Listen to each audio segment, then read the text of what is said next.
ईनान और योर मछलियाँ पकड़ने के लिए समंदर किनारे गए थे। योर उसे कहती है कि तुम्हें याद है हम दोनों इसी जगह पर पहली बार मिले थे। एक फ्लैशबैक में हमें दिखाया जाता है कि जब दुराव और योर सीवीड पकड़ने के लिए आए थे तो उन लोगों ने ईनान को बेहोश हालत में देखा था। योर ईनान को सीपीआर देने बस चाह ही रही थी कि वहाँ पर दुराव आकर ये काम कर देता है। प्रेजेंट में ईनान कहता है कि उसके बारे में बात ही मत करो, वो इंसिडेंट काफ़ी घिनौना था। तो योर उससे कहती है कि तुम्हारा फर्स्ट किस तो दुराव के साथ हो गया। इतना कहकर वो उसका मजाक उड़ाने लगती है। ईनान सोचता है कि हमारी पहली मुलाकात भी मैंने ही सेटअप की थी कि तभी ही ईनान बेहोश हो जाता है। डॉक्टर आकर कहते हैं कि ज़्यादा काम करने की वजह से वो थक गया है, ऊपर से भीगने के कारण उसे तेज फीवर हो गया है। योर सोचती है कि ये सारी मेरी गलती है, मैं ही उसे समंदर किनारे ले गई जिस वजह से वो भीगा। अब वो उसकी केयर करने लगती है। पूरा दिन ऐसे ही निकल जाता है पर ईनान को होश नहीं आता। योर देखती है कि ईनान को ठंड लग रही है, इसलिए वो उसके साथ ही सो जाती है उसे गर्मी देने के लिए। और ऐसे में ही वो दोनों काफ़ी ज़्यादा क्लोज आ जाते हैं। अगले दिन जब वो उठता है तो वो बिल्कुल ठीक था। उसे याद आता है कि डॉक्टर ने कहा था कि वो इस हालत में योर के साथ फिजिकल ना हो। वो काफ़ी पैनिक होकर योर से पूछता है कि तुम ठीक तो हो ना। तो वो कहती है कि हाँ मैं तो बिल्कुल ठीक हूँ, पर अगले ही पल वो बेहोश हो जाती है। डॉक्टर आकर सभी लोगों से ये कहते हैं कि अब योर जिंदा नहीं है, वो मर चुकी है। ईनान कहता है कि डॉक्टर ने मुझे फिजिकल होने से पहले ही मना किया था पर मैं खुद को कंट्रोल नहीं कर पाया, ये सारी मेरी गलती है, योर मेरी वजह से ही मरी है। बाहर खड़े ये सभी लोग कहते हैं कि पूरा एक दिन हो गया, दरवाज़ा खोलो ताकि हम योर का अंतिम संस्कार कर सके। पर ईनान तो दरवाज़ा खोलता ही नहीं। वो योर से कन्फेस करता है कि पहले वो अपने मकसद के कारण उसके पास आया था, बट धीरे धीरे उसे योर से प्यार होने लगा। ये सब कुछ कहते हुए उसकी आंखों में से आंसू आ जाते हैं। एक महीना ऐसे ही बीत जाता है। उसके बाद हम उस पेड़ को देखते हैं। जैसे ही उस पेड़ में हलचल होती है कि यहाँ पर योर को होश आ जाता है। ईनान के लिए ये बात काफ़ी शॉकिंग थी, बट वो खुश भी नज़र आ रहा था। डॉक्टर आकर कहते हैं कि अब योर की हार्ट बीट स्टेबल है, उसकी बॉडी भी अब पहले से काफ़ी हेल्थी हो गई है, ये किसी चमत्कार से कम नहीं है। सभी लोग योर के लिए काफ़ी खुश होते हैं। अगले सीन में ईनान योर की कुछ ज़्यादा ही अच्छी तरीके से केयर कर रहा था, तो ये सब कुछ योर को ओवर लगता है, इसलिए वो उसे काम पर भेज देती है एंड खुद भी पेविलियन चली जाती है। सब कुछ अच्छे से जा ही रहा था कि योमान को पता लग जाता है कि योर युनवांशी की बेटी है। वो ईनान से कहती है कि तुम्हें पता था कि वो युनवांशी की बेटी है, फिर भी तुमने उससे शादी की। तुम एक दुश्मन की बेटी को हमारे घर की बहू बनाकर कैसे ला सकते हो? ईनान कहता है कि योर को अपनी माँ के बारे में कुछ भी पता नहीं है, तो आप बताने की कोशिश भी मत करना और उसके साथ अच्छे से बिहेव करना। योमान कहती है कि तुम क्या भूल गए हो कि उस युनवांशी की वजह से हमारी माँ ने कितनी मिसरेबल जिंदगी को जिया। तो वो कहता है कि मैं कुछ भी नहीं भूला हूँ, पर योर है, उसकी माँ के साथ उसका कोई लेना देना नहीं है। युमान कहती है कि उस लड़की को जल्दी से डिवोर्स दो, तो वो कहता है कि नहीं दूंगा। युमान कहती है कि ठीक है, मैं भी उसकी जिंदगी को बदतर बना दूंगी जैसा कि उसकी माँ ने हमारी माँ के साथ किया। वो ये धमकी देकर वहाँ से चली जाती है। ईनान सोचता है कि एक बार मैंने योर को खोया है, ये गलती मैं दोबारा नहीं करना चाहता। अगले दिन ईनान युमान के पास जाकर कहता है कि तुम युनवांशी के बारे में योर को कुछ भी नहीं बताओगी।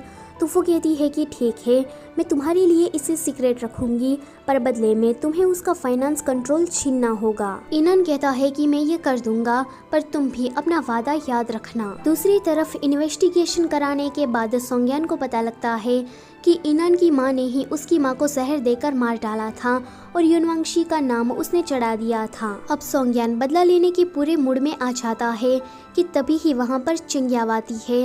वो अपनी फीलिंग्स उसे कन्फेस करती है कि वो उसे पसंद करती है। सोंग्यान उसे तुरंत रिजेक्ट कर देता है कि वो उसे बस एक ऑर्डिनरी लड़की समझता है, इससे ज़्यादा कुछ नहीं। तो वो उसे कहती है कि फिर तुम मेरे साथ इतना अच्छा बिहेव क्यों करते थे। तो वो कहता है कि मैं तुम्हारे साथ इसीलिए अच्छे से पेश आ रहा था क्योंकि मुझे अपनी माँ के बारे में जानना था, इससे ज़्यादा कुछ नहीं। मैंने तो बस तुम्हारा फ़ायदा उठाया है। ये सुनकर चिंग्याओ उसे एक चाटा लगा देती है। वो कहती है कि तुमने मुझसे प्यार कभी किया ही नहीं। जिस लड़की की पेंटिंग्स तुम हर रोज़ बनाया करते हो शाओमन, तुम उसी से ही प्यार करते हो ना। इस पर सोंगयान उसे कुछ भी नहीं कहता एंड वहाँ से चला जाता है। आज साइचिंग फेस्टिवल का दिन था तो दुराव और सुतंग दोनों ही मार्केट में घूम रहे थे। दुराव सुतंग को एक ब्रेसलेट पहनाता है। इन दोनों को देखकर हमें ऐसा लगता है कि इन दोनों की नज़दीकियाँ काफ़ी बढ़ रही है। इस फेस्टिवल में ईनान और योर भी आए थे। विश कार्ड लिखने के टाइम पर ईनान योर के पास से प्रॉपर्टी पेपर पर साइन करवा लेता है और योर को इसके बारे में कुछ पता भी नहीं चलता। ईनान योमान के पास आकर उसे कहता है कि मैंने योर के पास से प्रॉपर्टी पेपर पर साइन करवा लिया है, अब उसका फाइनेंस पर कोई भी अधिकार नहीं रहा। योमान ये देखकर खुश होने लगती है तो वो उसे कहता है कि भले ही तुम योर को पसंद ना करती हो पर प्लीज आगे चलकर उसके लिए कोई ट्रबल खड़ी मत करना। अगले सीन में ईनान बाथ ले रहा था तो योर उसके कपड़े देने के लिए आती है। वो उसे कहता है कि मेरे लिए गर्म पानी लेकर आओ। जब योर गर्म पानी लेकर आती है तो वो उसे कहता है कि मेरी बैग को रब करो। पहले तो वो योर को काफी तंग करता है, उसके बाद उसको बाथ टब में अपने साथ खींच लेता है। अगले दिन सोंगयान ईनान से बदला लेने के लिए हुआसियान आइलैंड पर आ जाता है। ऐसे नोबल बनकर उसने अपनी राजकुमार होने वाली पहचान को छुपा लिया था। जब वो पेविलियन जाता है तो यूसेन योर की सौतेली बहन उसे कोई अमीर सादा समझकर उसको लाइन मारने लगती है। सोंगयान को तो उसकी हरकतें काफी डिस्कस्टिंग लग रही थी। सोंगयान के साथ जो मॉन्क आया था वो कहता है कि तुम्हारी आंखें अगर खराब है तो क्यों ना मैं तुम्हें कुछ दवाई दूं। वो कहती है कि मेरी आंखें तो बिल्कुल ठीक है। अब यहाँ सोंगयान जानबूझकर कोई ट्रबल क्रिएट करता है जिसको सॉल्व करने के लिए खुद ईनान को आना पड़ता है। इस जन्म में ये इन दोनों का पहला इंटरेक्शन था जो कि ज्यादा कुछ अच्छा नहीं चाहता। सोंगयान ईनान को अपनी माँ के हथियारे का बेटा समझकर उससे ज्यादा अच्छे से बात नहीं करता तो ईनान को सोंगयान का ये रूड बिहेवियर पसंद नहीं आता। ऊपर से सोंगयान की नजर बार बार योर पर जा रही थी। अब सोंगयान ने कुछ दिन यहीं पर रहने का फैसला कर लिया था। अगले दिन वो योर से मिलता है एंड कहता है कि मुझे तुम्हारी माँ योनवांशी के बारे में सब कुछ पता है। तो दूसरी तरफ यूसेन उस पुजारी को सोंगयान समझकर उसके साथ फ्लर्ट करने लगती है एंड ये वाला सीन बहुत ही ज्यादा फनी था। सोंगयान योर को ज्यादा कुछ बता पाता कि यूसेन के चिल्लाने की आवाज आती है। सभी लोग वहाँ पर पहुँचते हैं एंड यूसेन को डांट कर वहाँ से भगा देते हैं। अगले सीन में सोंगयान बाजार में घूम रहा था तो उसका सामना डॉक्टर नानसे से होता है। डॉक्टर नानसे कहता है कि तुम हेडेक से काफ़ी सालों से सफ़र कर रहे हो तो ये है उसका इलाज। डॉक्टर नानसे उसे एक गोली देकर वहाँ से चला जाता है। उसके बाद सोंगयान को पता लगता है कि योर हमेशा ही 15 दिनों में उसी पेड़ के पास जाती है जहाँ पर उसकी माँ की कब्र है। आज भी योर उसी जगह पर जाने वाली है तो ये जानकर सोंगयान उस जगह पर पहुंच जाता है। वो इस पेड़ को देखकर सोचता है कि ये तो वही पेड़ है जो कि हमेशा ही मेरे सपनों में आया करता है कि तभी ही उसकी नज़र योर पर पड़ती है।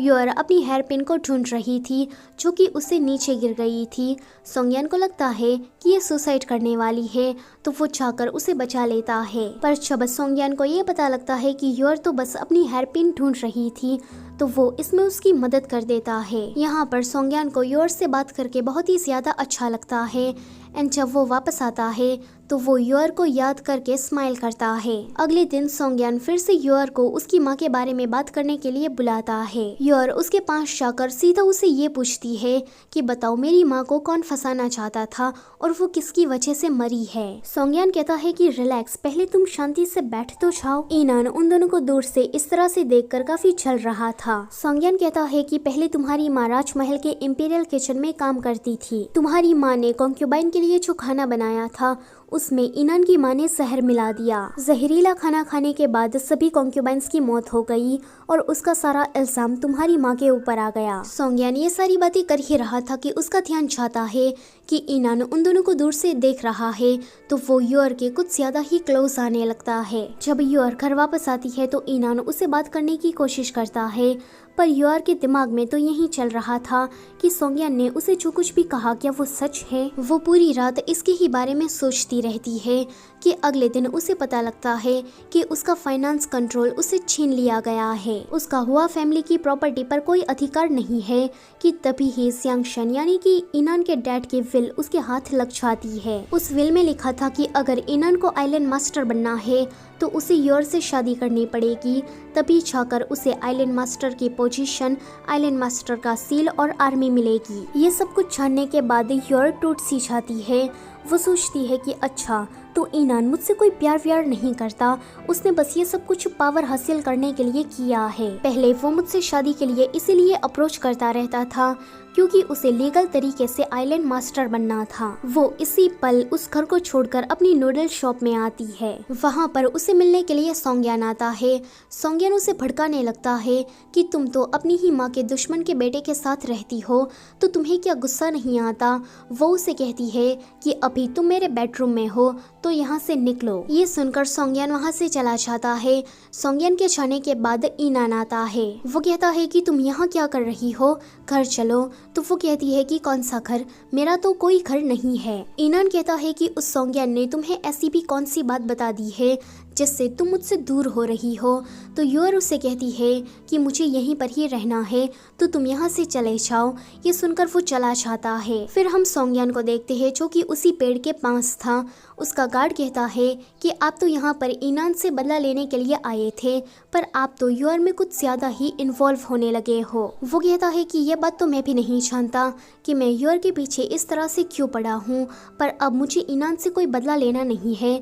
मुझे जो करना था मैंने वो कर लिया। अब हम लोग कैपिटल वापस चले जाएंगे। वो दोनों वहाँ से बस जा ही रहे थे कि वहाँ पर नानसे आता है। वो सोंगयान के ऊपर कुछ स्पेल करता है जिसके कारण सोंगयान को अपने ड्रैगन किंग होने वाली सारी पुरानी यादें याद आ जाती है। अब सोंगयान की बॉडी के अंदर ड्रैगन किंग वापस आ गया था। उसके अंदर कोई स्पिरिचुअल पावर नहीं थी, इसलिए वो खुद को काफी कमजोर महसूस करता है, पर आते ही सीधा ये कहता है कि मुझे शाओमन से मिलना है। इसी के साथ ये वाला पार्ट होता है यहीं पर ही ख़त्म। वीडियो से जाने से पहले लाइक, शेयर और चैनल को सब्सक्राइब करना मत भूलना। Thank you for watching.